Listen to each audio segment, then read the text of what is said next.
जय श्री गणेश। श्री आदिदेव गणेश जी के अनगिनत चरित्र हैं, जिन सभी का वर्णन कर पाना संभव नहीं है।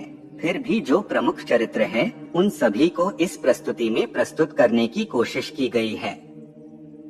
इन चरित्रों का गान करने से मनुष्य सभी इच्छाओं को पूर्ण करेंगे, क्योंकि प्रभु के चरित्र का कीर्तन करने से इस लोक और परलोक दोनों में सुखों की प्राप्ति हो जाती है।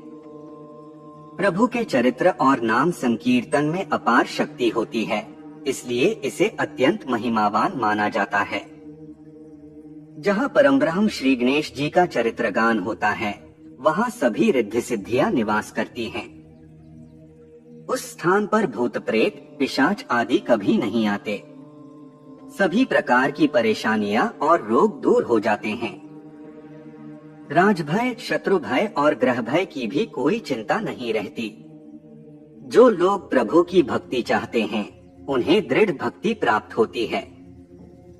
मुमुक्षुओं के लिए मोक्ष प्राप्ति का यह श्रेष्ठ साधन है। विघ्न विनाशक गणेश जी के अनंत अवतार हुए हैं। उन सभी का वर्णन करना संभव नहीं है, क्योंकि 100 वर्षों में भी वे कथाएं पूरी नहीं हो सकती।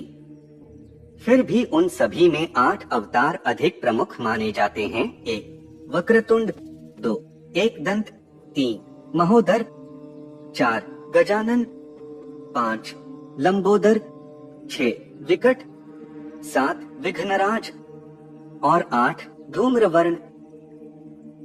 इन अवतारों की विशेषताएं और चरित्र इस प्रकार हैं। जय श्री गणेश। भगवान गणेश जी का वक्रतुंड अवतार देह ब्रह्मा का धारण करता है। इसी अवतार के द्वारा मत्सरासुर का विनाश हुआ था। भगवान सिंह पर सवार होते हैं। एक समय की बात है, देवराज इंद्र की लापरवाही से एक भयानक असुर उत्पन्न हुआ, जो तेजी से बढ़ता चला गया। मद से उत्पन्न होने के कारण उसका नाम मत्सरासुर पड़ा। वह असुर अत्यंत भयंकर और कठिनाई से पराजित होने वाला था। उसने सोचा, मैं किस देवता की उपासना करूं, जिससे मुझे संसार पर शासन प्राप्त हो सके।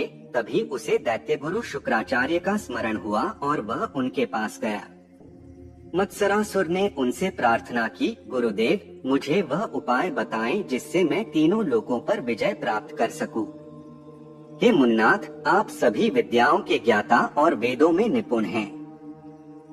आपके लिए कुछ भी अज्ञात नहीं है। शुक्राचार्य ने कहा, वत्स, तपस्या से सभी प्रकार की सिद्धियां प्राप्त होती हैं, इसलिए भगवान त्रिलोचन को प्रसन्न करने के लिए तप करो, तो तुम्हें अभीष्ट की प्राप्ति हो सकती है। मत्सरासुर ने कहा, प्रभु, मैं अवश्य तप करूंगा।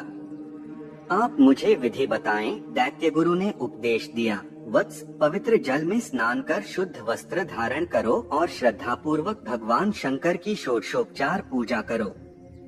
इसके बाद शिव के पंचाक्षरी मंत्र ओम नमः शिवाय का जप करते हुए कठोर व्रत का पालन करो। तपस्या के समाप्त होने पर तुम्हें भगवान शंकर की कृपा प्राप्त होगी। मत्सरासुर शिव के पंचाक्षरी मंत्र को पाकर प्रसन्न हुआ और गुरुजी को प्रणाम कर एकांत वन में चला गया। वहां उसने शुक्राचार्य जी के बताए अनुसार भगवान शंकर की पूजा की और पंचाक्षरी मंत्र का जप करते हुए घोर तपस्या करने लगा। वह हजारों वर्षों तक निराहार रहा, केवल जल पीता था। फिर जल भी छोड़कर वह केवल वायु पर जीवन यापन करता रहा।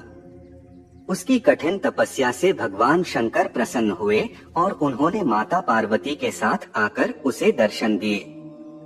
उनके दिव्य स्वरूप के समक्ष असुर की आंखें बंद हो गईं, लेकिन भगवान की अमृतमयी वाणी सुनकर उसने साहसपूर्वक आंखें खोल दी। उसने देखा कि भगवान शंकर और माता पार्वती वृषभ पर सवार होकर उसके सामने खड़े हैं और कह रहे हैं, वत्स, मैं तुम्हारी तपस्या से संतुष्ट हूँ, जो चाहो वह मुझसे मांग लो। असुर ने शिव पार्वती के चरणों में प्रणाम किया और गदगद कंठ से स्तुति करने लगा, प्रभु, आप सभी देवताओं के स्वामी हैं। संसार की सृष्टि, पालन और संहार के कारण भी आप ही हैं। आपकी इच्छा के बिना कोई भी कार्य नहीं हो सकता। हे नाथ, आप वाणी से अगमय कहे जाते हैं, इसलिए मैं आपकी स्तुति कैसे करूं, यह मुझे नहीं पता। हे नाथ, मेरी जो इच्छा है वह आपसे छिपी नहीं है। फिर भी मैं आपसे प्रार्थना करता हूँ कि मुझे समस्त संसार पर शासन करने की शक्ति प्राप्त हो। भगवान शंकर ने ऐसा ही हो कहकर उसे आशीर्वाद दिया और अंतर्धान हो गए। वरदान पाकर प्रसन्न हुआ मत्सरासुर शुक्राचार्य जी के पास लौटा और वरदान प्राप्ति की बात बताई।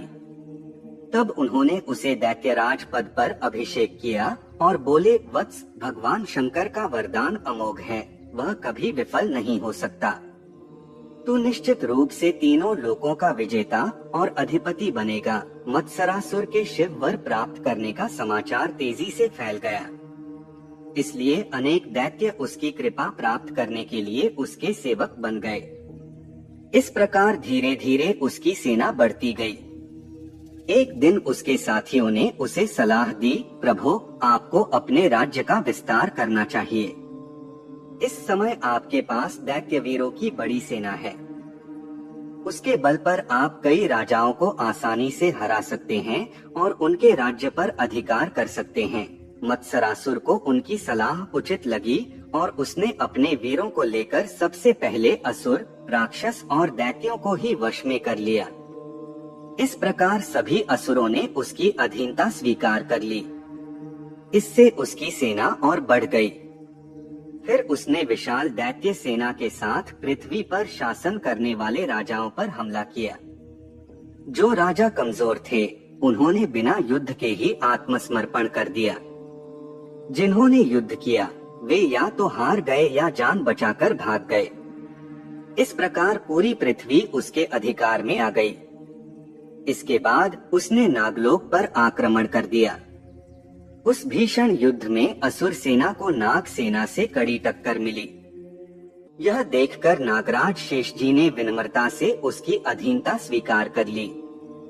जब धरती और पाताल दोनों पर विजय प्राप्त हो गई, तब उसका साहस और बढ़ गया और उसने देवताओं को अधीन करने के लिए अमरावती पर आक्रमण कर दिया। असुरों ने बलपूर्वक स्वर्ग में घुसकर विभिन्न अत्याचार शुरू कर दिए। यह देखकर वरुण के नेतृत्व में देवताओं ने असुरों का सामना किया, लेकिन कई देवता मारे गए और कई घायल हुए। जो बच गए वे भाग निकले। वरुण की हार के बाद यम और कुबेर ने युद्ध में असुरों को रोकने का प्रयास किया, लेकिन उन्हें भी पराजय का सामना करना पड़ा।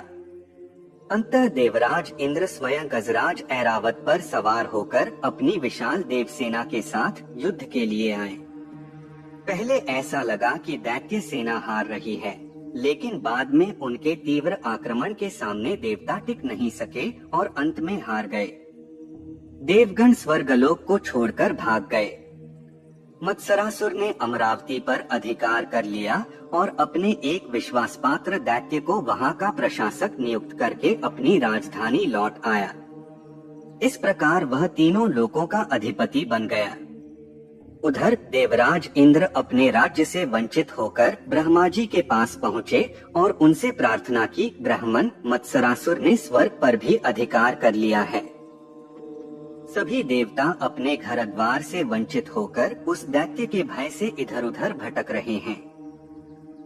कृपया उसके वध का कोई उपाय बताएं। ब्रह्मा जी ने कहा, देवराज, इसका उपाय तो बैकुंठनाथ से पूछना चाहिए, क्योंकि वही प्रभु असुरों के संहार में पूर्ण समर्थ हैं। इस बार भी वे सहायता करेंगे। चलो, मैं भी तुम्हारे साथ चलता हूँ। इंद्र और देवताओं के साथ ब्रह्मा जी बैकुंठ धाम पहुँचे और रमानाथ को मत्सरासुर की शक्ति और उसके अत्याचारों के बारे में बताया। लक्ष्मीकांत ने सारी बात सुनकर कहा, इसका उपाय तो उन्हीं भोलानाथ से पूछो जिन्होंने असुर को अपने बल से इतना शक्तिशाली बना दिया है। वे और आप दोनों ही बिना सोचे समझे वरदान दे देते हैं और उसका परिणाम भोगना पड़ता है पूरे संसार को।